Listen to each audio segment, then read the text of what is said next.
The philosophers have only interpreted the world in various ways. The point is to change it. Workers of the world, unite. You have nothing to lose but your chains. The history of all hitherto existing society is the history of class struggles. Religion is the opium of the people. Social progress can be measured by the social position of the female sex. From each according to his ability, to each according to his needs. Reason has always existed, but not always in a reasonable form. The ideas of the ruling class are, in every age, the ruling ideas. Democracy is the road to socialism. Necessity is blind until it becomes conscious. Freedom is the consciousness of necessity. The rich will do anything for the poor but get off their backs. Capital is dead labor, which, vampire-like, lives only by sucking living labor, and lives the more labor it sucks. The worker becomes all the poorer the more wealth he produces. History does nothing. It possesses no immense wealth. It fights no battles. It is men real living who do all this. Landlords, like all other men, love to reap where they never sowed. Man makes religion. Religion does not make man. Revolutions are the locomotives of history. The last capitalist we hang shall be the one who sold us the rope. The production of too many useful things results in too many useless people. The increase in value of the world of things is directly proportional to the decrease in value of the human world. Labor in a white skin cannot emancipate itself where it is branded in a black skin. Revolutions are the festivals of the oppressed and the exploited. Society does not consist of individuals, but expresses the sum of interrelations, the relations within which these individuals stand. Capital is not a thing, but a social relation between persons, established by the instrumentality of things. Communism is the riddle of history solved, and it knows itself to be the solution. Machines were, it may be said, the weapon employed by the capitalists to quell the revolt of specialized labor. Money plays the largest part in determining the course of history. The bureaucracy is a circle from which no one can escape. Its hierarchy is a hierarchy of knowledge. Political power is merely the organized power of one class oppressing another. The ruling ideas of each age have ever been the ideas of its ruling class. The more of himself man attributes to God, the less he has left in himself. The only antidote to mental suffering is physical pain. The circulation of commodities is the original sin of capital. Philosophy stands in the same relation to the study of the actual world as masturbation to sexual love. In bourgeois society, capital is independent and has individuality, while the living person is dependent and has no individuality. Capitalism is the dictatorship of the bourgeoisie. History repeats itself, first as tragedy, second as farce. The Tories always accepted the real wages theory, as did Ricardo, and as all capitalists and their dogmatists must. While the miser is merely a capitalist gone mad, the capitalist is a rational miser. The accumulation of wealth at one pole is therefore, at the same time, accumulation of misery. The development of modern industry cuts from under its feet the very foundation on which the bourgeoisie produces and appropriates products. The laborer lives merely to increase capital, and is allowed to live only insofar as the interests of the ruling class require it. Modern bourgeois society, a society that has sprouted from the ruins of feudal society, has not done away with class antagonisms. The executive of the modern state is but a committee for managing the common affairs of the whole bourgeoisie. Communism deprives no man of the power to appropriate the products of society. All it does is deprive him of the power to subjugate the labor of others. Landlords like to reap where they have never sowed.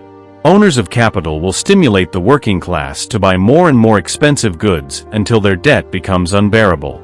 Religion is, in effect, a tool of oppression used to perpetuate inequality and maintain the status quo. Religion is only the illusory sun which revolves around man as long as he does not revolve around himself. It is not the consciousness of men that determines their being, but their social being that determines their consciousness. An ounce of action is worth a ton of theory. The ruling ideas are nothing more than the ideal expression of the dominant material relationships. Society as a whole is more and more splitting up into two great hostile camps, into two great classes directly facing each other, bourgeoisie and proletariat. The alienation of the worker in his product means not only that his labor becomes an object, an external existence, but that it exists outside him, independently, as something alien to him. Accumulation of wealth at one pole is at the same time accumulation of misery, agony of toil, slavery, ignorance, brutality, and mental degradation at the opposite pole. Material conditions determine social relations. The weapon of criticism cannot, of course, replace criticism by weapons. All social relations are rooted in the material conditions of production. Capitalism does not care about the individual, but only about profit. Art is always and everywhere the secret confession, and at the same time the immortal movement of its time. The working men have no country. We cannot take from them what they have not got. The communists have no need to introduce principles into the world. They merely express the real relations springing from an existing class struggle. The human essence is the true collectivity of man. The necessity of labor implies the necessity of poverty. The tradition of all dead generations weighs like a nightmare on the brains of the living. Time is everything, man is nothing. He is at the most time's carcass. The advance of industry, whose involuntary promoter is the bourgeoisie, replaces the isolation of the laborers, due to competition, by their revolutionary combination. The free development of each is the condition for the free development of all. Consciousness can never be anything else than conscious existence. Freedom consists in converting the state from an organ superimposed upon society into one completely subordinate to it. The class struggle necessarily leads to the dictatorship of the proletariat. Capitalism turns everything into a commodity, including the labor power of human beings. In proportion as capital accumulates, the lot of the laborer must grow worse. The conditions of bourgeois society are too narrow to comprise the wealth created by them. The wealth of societies in which the capitalist mode of production prevails appears as an immense collection of commodities. The production of ideas, of conceptions, of consciousness, is at first directly interwoven with the material activity and the material intercourse of men. The alienation of the worker in his product means that his labor becomes an object, exists outside him. Labor creates wealth, and wealth enslaves labor. The essence of the capitalist process is to turn money into more money. The worker becomes a slave to his work, to his employer, and to the product of his labor. The struggle between classes is a political struggle. Freedom is the recognition of necessity. The production of capital involves the exploitation of labor. The capitalist owns the means of production, and the worker owns only his labor. The existence of the state is inseparable from the existence of classes. The ruling class will always seek to maintain its dominance by any means necessary. The development of capitalism brings about its own contradictions and eventual collapse.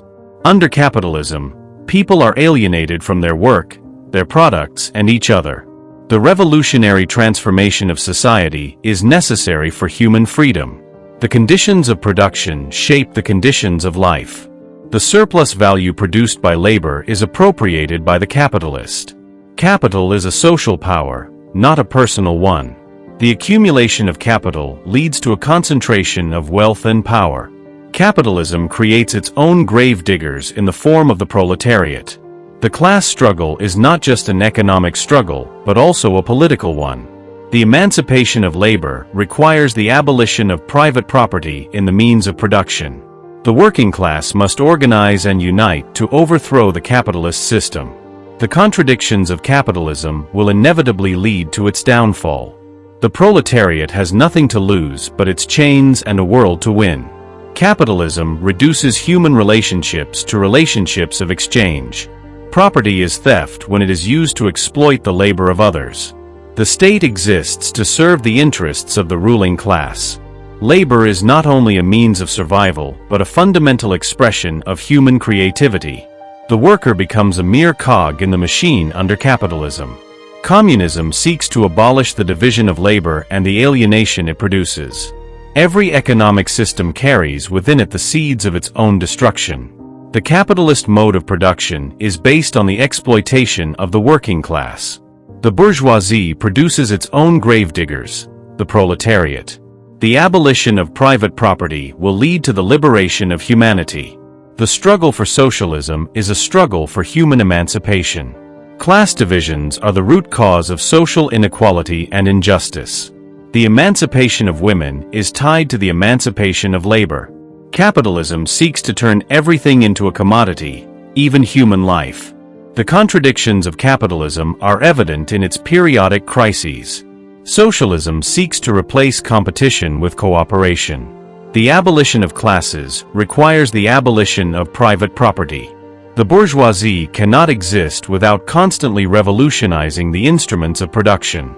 The proletariat will bring about the end of capitalism through revolutionary action. The state is a tool of class oppression. The worker becomes a commodity under capitalism, bought and sold like any other. The capitalist accumulates wealth by exploiting the labor of others. The abolition of the family as it exists under capitalism is necessary for human liberation. Capitalism creates an immense accumulation of commodities, but at the same time creates poverty and misery. Labor is the source of all wealth and value. The conditions of production determine the conditions of social and political life. The capitalist system creates inequality and injustice on a massive scale. The abolition of the state will follow the abolition of classes. The proletariat must seize political power to overthrow the bourgeoisie. Socialism is the transition from capitalism to communism. The history of society is the history of class struggle and revolution. Capitalism alienates individuals from their work, their products, and their humanity. The goal of communism is to create a classless society. The contradictions of capitalism are reflected in its crises of overproduction and unemployment. The emancipation of labor will lead to the emancipation of all humanity. Capitalism transforms the natural world into a commodity to be exploited. The abolition of private property is essential for the abolition of class society. The proletariat is the revolutionary class under capitalism. Capitalism relies on the exploitation of wage labor to create profit. The capitalist mode of production is based on the domination of nature and humanity. Under capitalism, everything is reduced to its exchange value. The bourgeoisie has created more massive and colossal productive forces than all preceding generations. The contradictions of capitalism lead to its inevitable collapse. The working class must unite to overthrow the capitalist system. Capitalism creates inequality and poverty alongside immense wealth. The revolutionary transformation of society is necessary for human freedom. Socialism seeks to replace the anarchy of capitalism with planned, cooperative production. The conditions of life under capitalism are determined by the conditions of production. The capitalist exploits labor to create surplus value, which becomes profit. The worker is alienated not only from the product of his labor, but from his own humanity. The state is an instrument of class domination, serving the interests of the ruling class. Capitalism turns human beings into commodities to be bought and sold. The abolition of capitalism is necessary for the emancipation of labor. The struggle for socialism is a struggle for human dignity and freedom. The contradictions of capitalism are evident in its periodic crises of overproduction and unemployment. The revolutionary transformation of society is necessary to abolish class oppression. The proletariat has nothing to lose but its chains and a world to win. The abolition of private property will lead to the liberation of humanity from exploitation and oppression.